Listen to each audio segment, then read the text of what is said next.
Hi, my name is Dave, and I'm actually here to talk to you about BioShock Infinite. I actually just got done playing this game, and I am still super psyched about that game. It was a whole lot of fun. I played it from start to finish in just a few days, actually. That's how much I couldn't put it down, really. But enough about how much I liked it. I'm going to tell you a little about the game as well.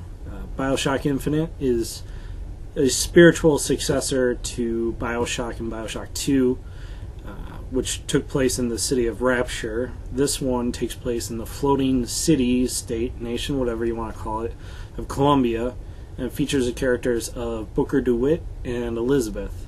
The reason I'm a big fan of the BioShock series, even though I did not play BioShock 2, I'm just going to put that out there, I did not play BioShock 2. It's in my list of shame, whatever you want to call it.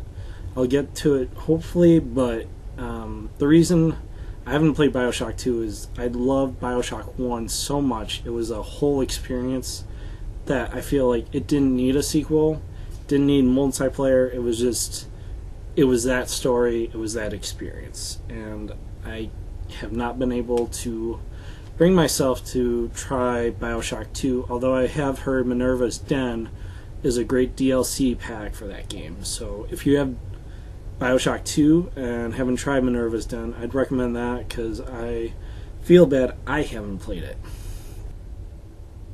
The game is similar to BioShock 1. That is a first-person shooter.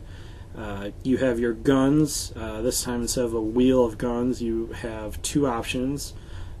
So you have to actually kind of consider what type of guns you like to go with. I was mainly a pistol kind of guy, and then a machine gun just for keeping guys at distance, and then pistol when they got up close. And then your plasmids, which are like the equivalent, I'd say, a magic spell. You get a whole wheel of that, just like in the first one, but you have a quick swap out for two of them.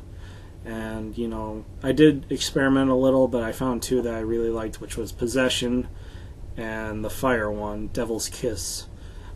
It was just kind of fun to turn some people into allies, help me out in a fight, and then burn the rest of the guys.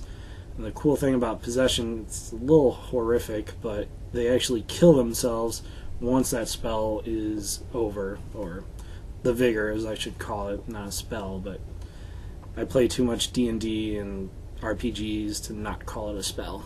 I do want to be a little upfront though. I played this game on easy mode. I'm not the best at shooters. When I play first-person shooters online, I get killed really quick, which is why I never really finished Halo 3 or played a lot of matches online in Halo 3.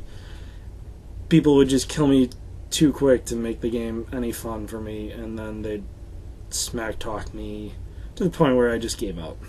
I know I'm a wimp like that, but it's who I am, so I'm sorry.